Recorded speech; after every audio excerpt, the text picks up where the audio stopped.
31வது ശ്ലോകം. നാഹം ഋഷാന്വിതാ സത്യം കാരണം ശൃണുതാദ്യയത് അയം ച ഭാർഗവോ നൂനം ഊരജ குபிதோத்யவா. எனக்கு உங்ககிட்ட கோபமில்லை, அதாக்கும் உண்மை. உங்களோட பார்வை இல்லாம போறதுக்கு காரணத்தை சொல்றேன் கேளுங்கோ. உங்ககிட்ட கோபிச்சுண்டது நான் கிடையாது, என்னோடு தொடையிலேந்து ஜனிச்ச என்னோடு புத்திரனாக்கும் ഭാർഗവനാക്കും. അത് ഉറുതി. 32வது ശ്ലോകം. ചക്ഷൂംഷിതേന യുഷ്മാകം സ്തംഭിതാനി രുഷാവതാ സ്വബന്തൂൻ നിഹതാൻ ജ്ഞാത്വാ ഗർഭസ്ഥാനവിക്ഷത്രിയൈഃ. തന്നോട് ബന്ധുക്കളാണ് ഗർഭസ്ഥ ശിശുക്കളെ കൂടിയും ക്ഷത്രിയர்கள் കൊന്നത് தெரிஞ்சு கோபிச்சுண்ட என்னோட புத்திரனாக்கும் உங்களோட பார்வைய இல்லாம பண்ணினது. 33வது ശ്ലോകം. അനാഗസോ ധർമ്മ പരാം സ്ഥാപസാൻ ധനകാമ്യയാ ഗർഭാനഭിയദായൂയം ഭൃഗുന്നിഗ്നം സ്തു പുത്രകാഹ. பணத்தாசை முத்தி போயிட்டு இருக்கிற நீங்கள், தர்ம தால்பரியம் இருக்கிறவாளும் தாபசர்களுமான பிருகுக்களையும் கர்ப்பஸ்த சிசுக்களையும் கொன்னு குவிச்சுருக்கிறத புத்திரகாக அப்படின்னு கூப்பிடுறா. சத்திரியர்களை புத்திரர்களே அப்படின்னு கூப்பிட்டு சொல்லறா. பணத்தாசை முழுத்து எல்லாரையும் துரோகிச்சுருக்கிற நீங்கள், கர்ப்பபாத்திரத்தில் இருக்கிற குழந்தைகளை கூடியும் விட்டு வைக்காம துரோகிச்சு கொல்லற நீங்கள். 34வது ശ്ലോകം. തദായമൂരുണാ ഗർഭോ മയാ വർഷശതം ധൃത ഷഡംഗശ്ചാഖിലോ വേദോ ഗൃഹീതോനേന ചാഞ്ചസ. நான் 100 வருஷம் இந்த கர்ப்பம் தொடையில வகிச்சுண்டு நடந்தேன். ஷடங்கமா இருக்கிற 6 அங்கங்களோடு கூடிட்டு இருக்கிற வேதத்தை முழுவன் என்னோடு புத்திரன் கர்ப்பபாத்திரத்துக்குள்ள இருந்துட்டு படிச்சுட்டேன். 35வது ശ്ലോകം. ഗർഭസ്ഥേനാഭിബാലനേ ഭൃഗുവംശ വിവൃദ്ധയേ സോവി പിതൃവദാന്നൂനം ക്രോധേദോഹന്തുമിച്ഛതി. ഗർഭസ്ഥനായിരിக்கிற குழந்தையா இருந்துட்டு கூடியும் பிருகுவம்ச அபிவிருத்திக்காயிட்டு 6 அங்கங்களோடு கூடின வேதத்தை முழுவன் அவன் படிச்சான்.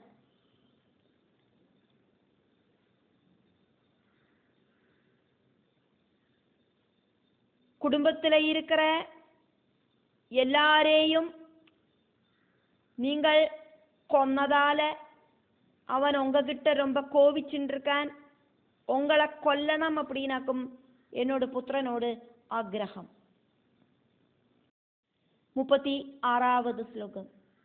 ഭഗവത്യാ പ്രസാദേന ജാതോയം മമ ബാലക തേജസാ യസ്യ ദിവ്യേന ചക്ഷൂംഷി മുഷിതാനി ച.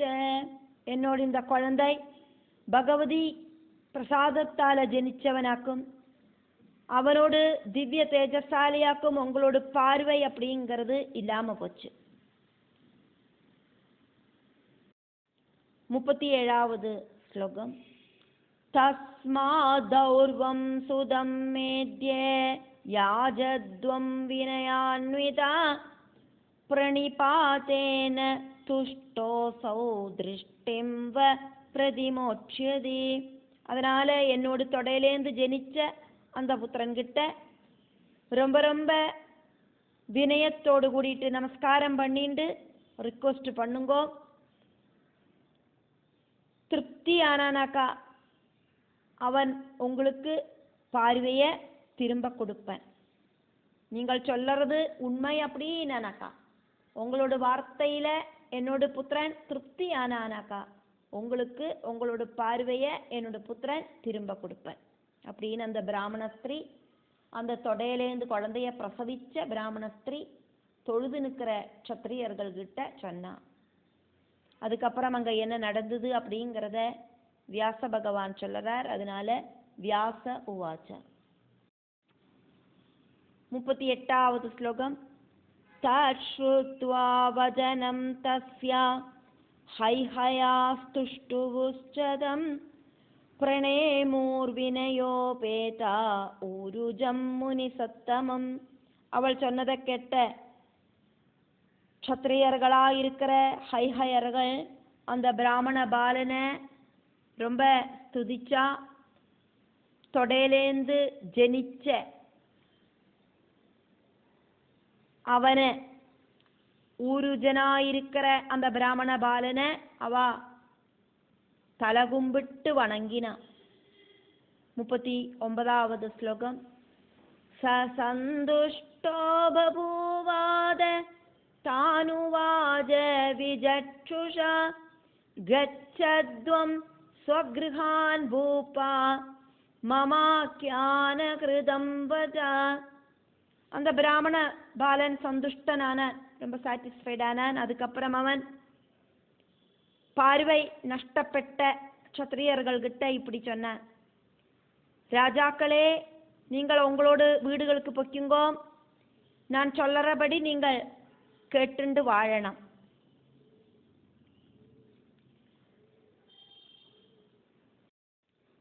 நாற்பதாவது ஸ்லோகம். அவஷ்யம் பாவி பாவாஸ்தே பவந்தி தேவநிர்மிதா நாத்ர சோகஸ்து கர்த்தவ்ய புருஷேன விஜானதா.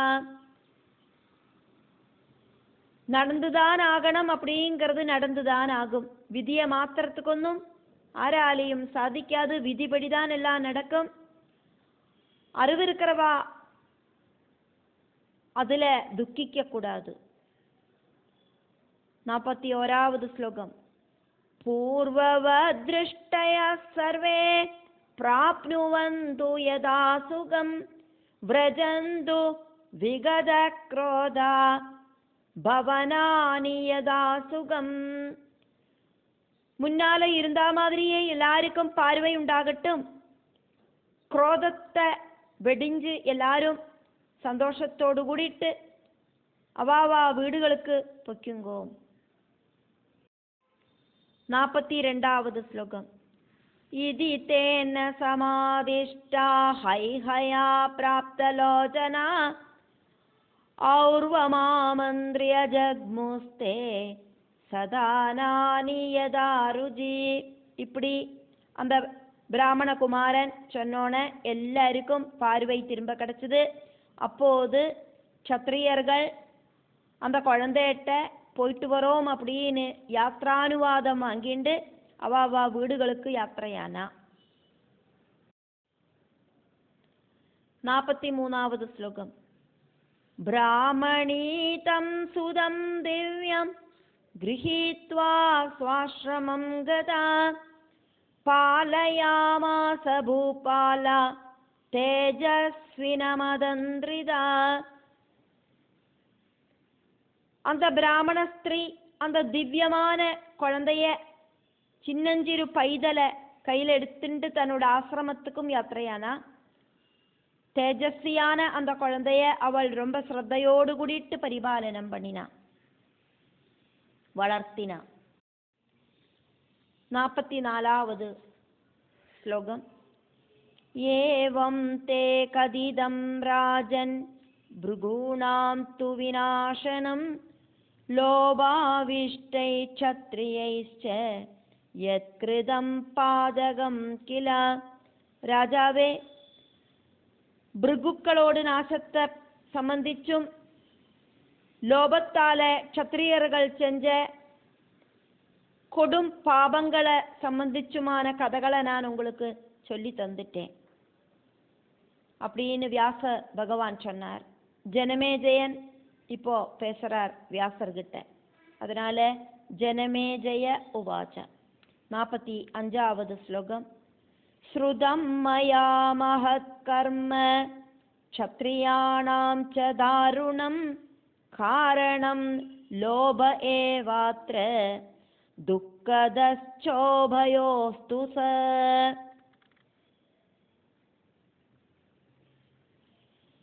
க்ஷத்ரியர்கள் செஞ்ச ரொம்ப ரொம்ப கொடூரமான பிரவൃத்திகளை சொன்னதை நான் கேட்டேன். நீங்கள் அதெல்லாம் சொன்னீங்களே, அதெல்லாம் நான் கேட்டேன்.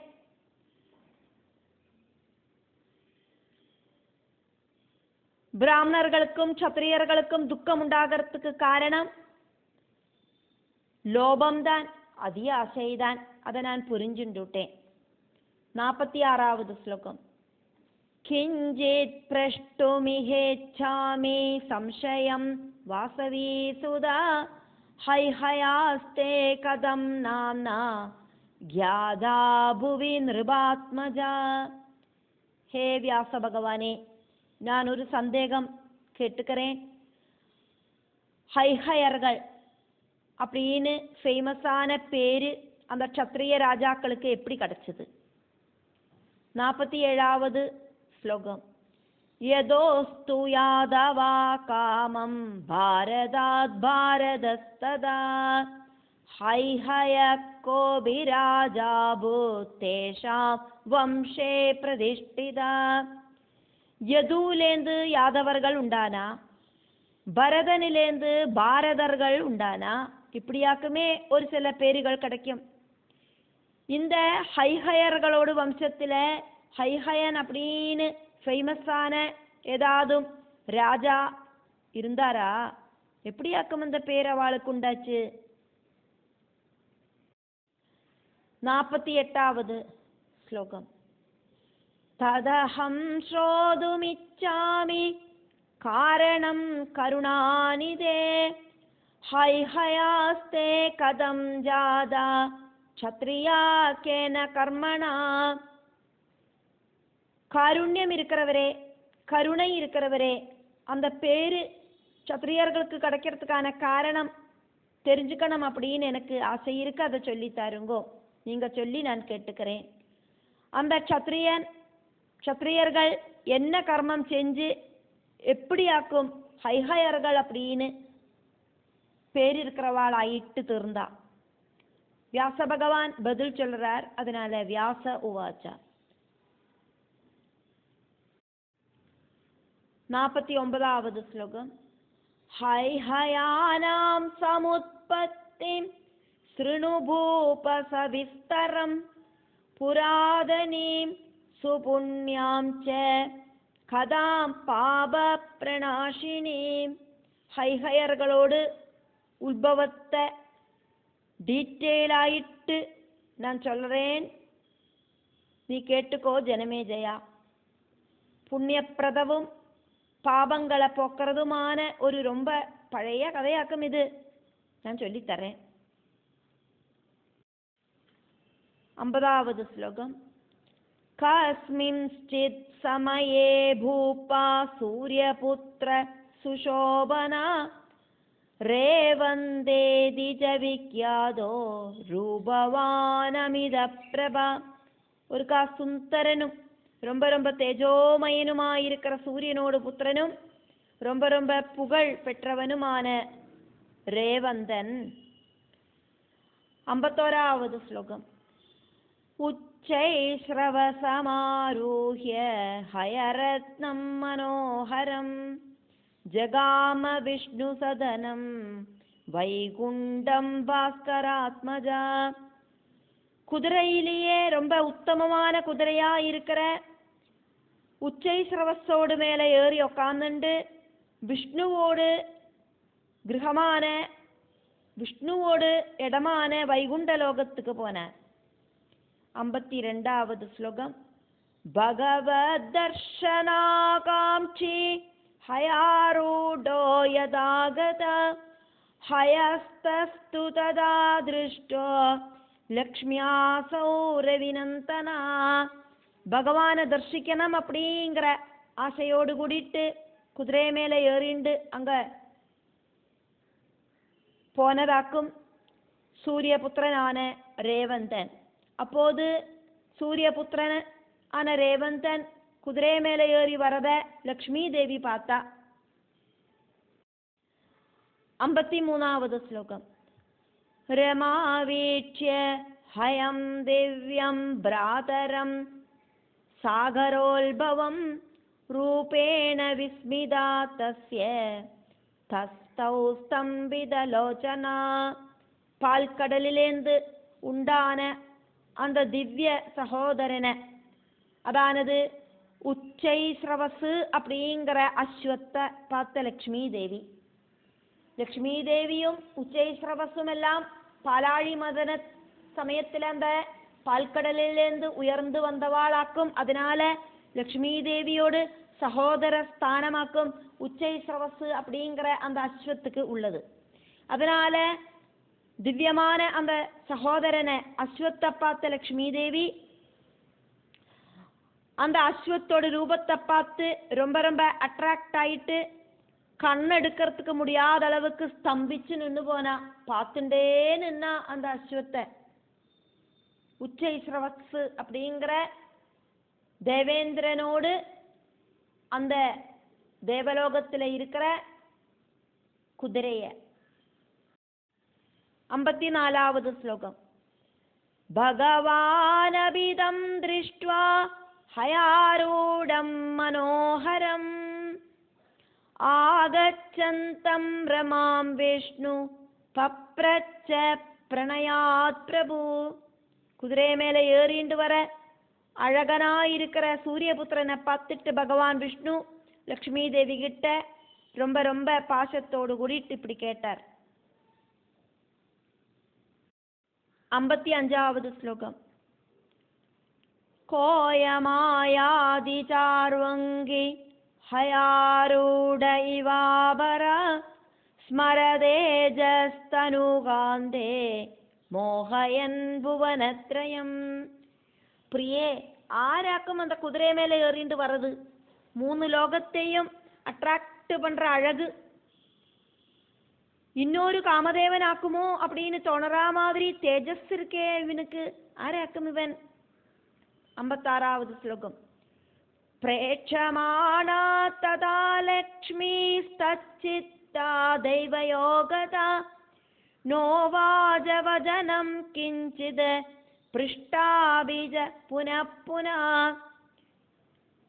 குதிரையிலேயே மனசு லயிப்பிச்சு அதை பார்த்துட்டு நின்றுட்டு லக்ஷ்மி தேவி விஷ்ணு பகவான் மறுபடியும் மறுபடியும் கேட்டுட்டும் விதி நியோகத்தால அப்படிங்கிற மாதிரி எந்த ஒரு பதிலும் பேசலை. லக்ஷ்மி தேவியோட கவனம் எல்லாம் அந்த உச்சை ஸ்ரவசு அப்படிங்கிற சகோதரனில ஆயிருந்தது. அதனால விஷ்ணு கேட்டதுக்கான பதில சொல்லறதுக்கு தோணலை. அப்படி இல்லைன்னா காதுல கேட்காத மாதிரி நின்றுட்டு இருந்தா இதெல்லாம் விதியாக்கும். வியாச பகவான் இப்போ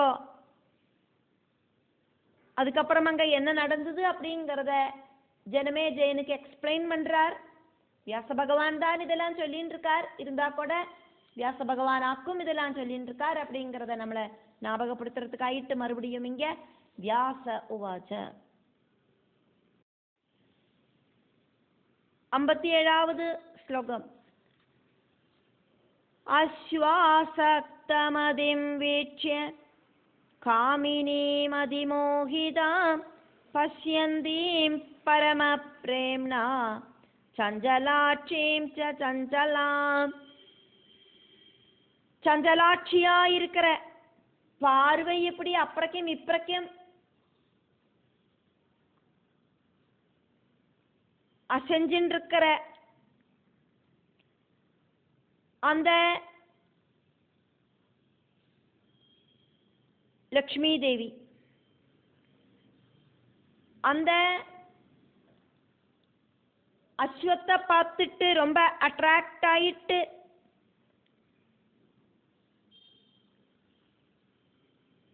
பரம பிரேமத்தோடு கூடிட்டு அஸ்வத்தை பார்த்துட்டு நிக்கிறத பார்த்தார் விஷ்ணு. 58வது ஸ்லோகம்.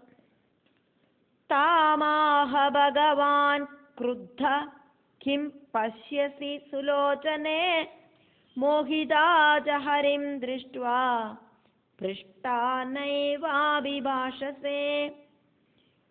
சத்குணம் மட்டும் இருக்கிற கோபமே வராத பகவானுக்குதா கோபம் வருது. கோபத்தோடு கூடிட்டு லக்ஷ்மி தேவிட்டு இப்படி சொன்னார், நல்ல அழகான கண்கள் இருக்கிறவளே, நீ என்ன வாக்கம் இப்படி பார்த்துட்டு நிற்கிறாய்?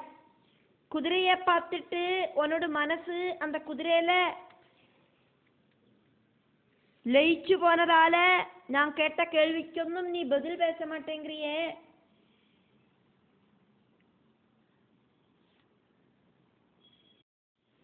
ஐம்பத்தி 9வது ஸ்லோகம்.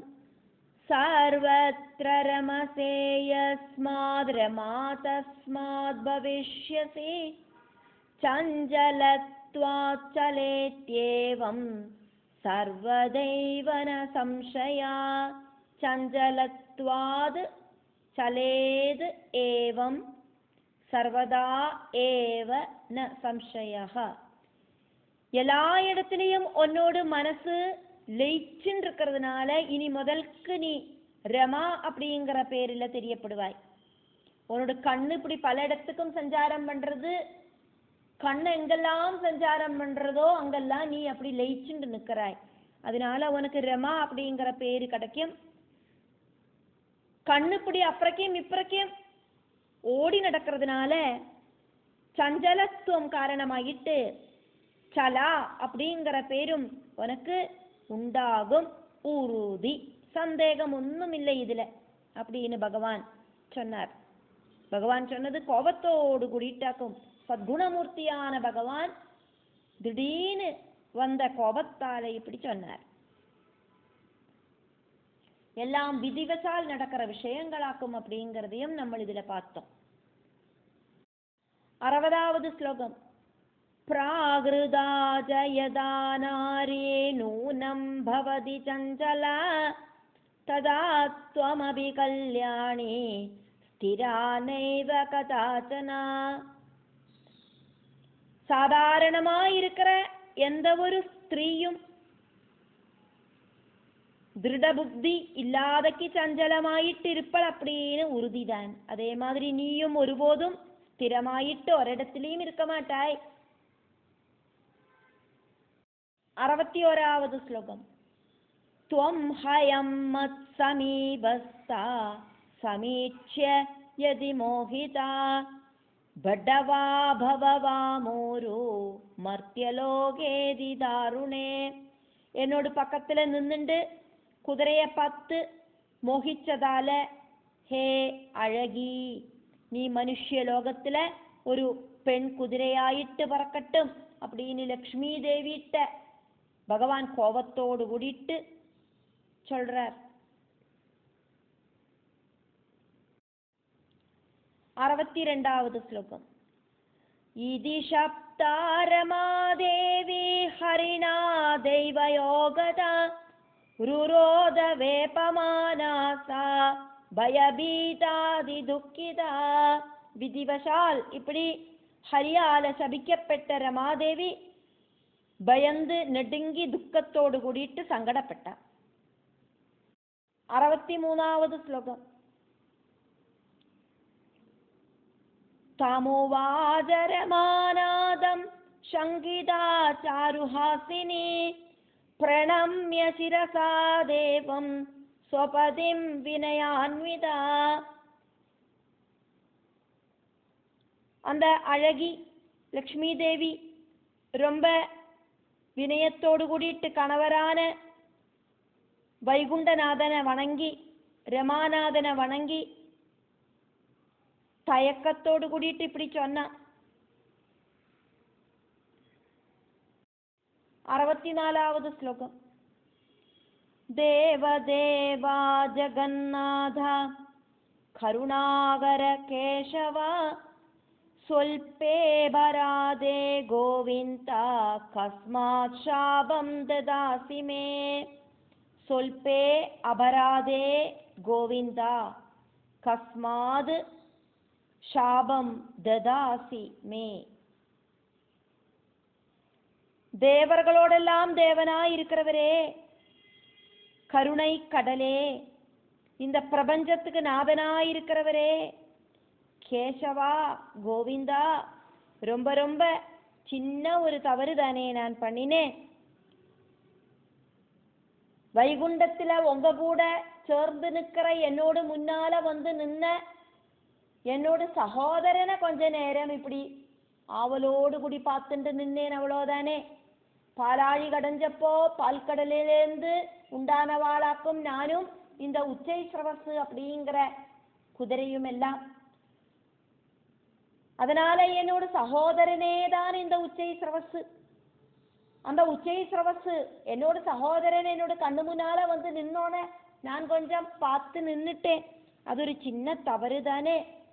இந்த சின்ன தவறுக்கு இந்த வைகுண்டத்திலேருந்து பூலோகத்துல போய் குதிரையாயிட்டு ஜெனிச்சுக்கோ அப்படின்னு சாபம் கொடுத்தது நியாயமாக்குமா? எப்படி இப்படி சபிக்கிறதுக்கு தோணிட்டு உங்களுக்கு? 65வது ஸ்லோகம். ந கதாசின்மயா திருஷ்ட க்ரோதஸ்தே ஹீத்ருஷ பிரபோ க்வகதஸ்தே மயி ஸ்நேஹ சஹஜோ நது நஸ்வரா. பிரபோ, நீங்கள் இப்படி கோபிச்சதாயிட்டு ஒருபோதும் பார்த்ததில்லை. சத்குணமூர்த்தி ஆக்குமே நீங்கள், உங்களுக்கு இப்படி கோபம் வந்து நான் பார்த்ததில்லை. எங்கிட்ட இருக்கிற பாசம் எல்லாம் எங்க போச்சு?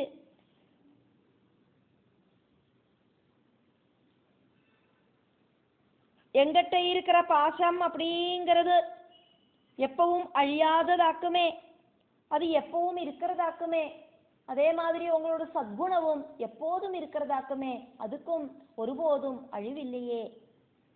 இப்ப அதுக்கு மாற்றம் வந்தது எதனால? 66வது ஸ்லோகம். வஜ்ரபாதஸ்து சத்ரௌ வை கர்த்தவ்யோ ந சுஹ்ருஜ்ஜனே சதாஹம் வரயோக்யாதே சாபயோக்யா கதம் கிருதா. வஜ்ராயுதத்தை பிரயோகிக்க வேண்டினது சத்ருக்களிலேயாக்கும் மித்திரங்களில கிடையாது. எப்பவும் உங்களோடு வரத்துக்கு அர்ஹையாயிட்டு இருக்கிற என்ன எப்படி நீங்கள் சபிக்கலாம்? 67வது ஸ்லோகம். பிராணாம் ஸ்ருஷ்யாமி கோவிந்தா பஷ்யதோத்ய தவாக்ரதா கதம் ஜீவே த்வயா ஹீனா விரஹானலதாபிதா. ஹே கோவிந்தா, உங்களோட முன்னால வச்சு இப்ப நான் பிராணனை வெடிஞ்சிடுவேன். நீங்கள் இல்லாதக்கு விரக அக்னியில நீரி நான் எப்படி வாழுவேன் பூலோகத்துல போய்? 68வது ஸ்லோகம். பிரசாதம் குரு தேவேஷா சாபாதஸ்மாத் சுதாருணாத் கதா முக்தா சமீபம் தே பிராப்னோமி சுகதம் விபோ. தேவர்களோடெல்லாம் ஈஸ்வரனாயிருக்கிற விஷ்ணு பிரசாதிக்கணுமே, வைகுண்டநாதா ரட்சிக்கணுமே. இந்த பயங்கரமான சாபத்திலேருந்து எப்பவாக்கும் முக்தையாயிட்டு நான் சந்தோஷத்தோடு கூடிட்டு உங்களோட பக்கத்துல திரும்ப வருவேன் இப்படின்னு எல்லாம் லக்ஷ்மி தேவி கேட்டா. அதுக்கு பகவான் ஹரி பதில் சொல்றார். அதனால ஹரிஹி உவாச்ச ஹரிருவாச்ச. 69வது ஸ்லோகம். யதா தே பவிதா புத்ரா பிருதிவ்யாமத் சமப்ரியே ததா மாம் பிராப்ய தன்வங்கே சுகிதாத்வம் பவிஷ்யசி. பிரியே, எப்பவாக்குமோ பூமியில எனக்கு ஈக்குவலான ஒரு புத்திரன் உண்டாகிறது, அப்போது உனக்கு என்ன பிராபிச்சு சுகிக்கலாம், மறுபடியும் இந்த வைகுண்டத்துக்கு வந்து சேரலாம் இப்படின்னு சொன்னார் பகவான் லக்ஷ்மி தேவிட்ட. இப்படி சொல்லிட்டு ஷஷ்ட ஸ்கந்தத்தில் 17வது அத்தியாயம் முடிவடைகிறது.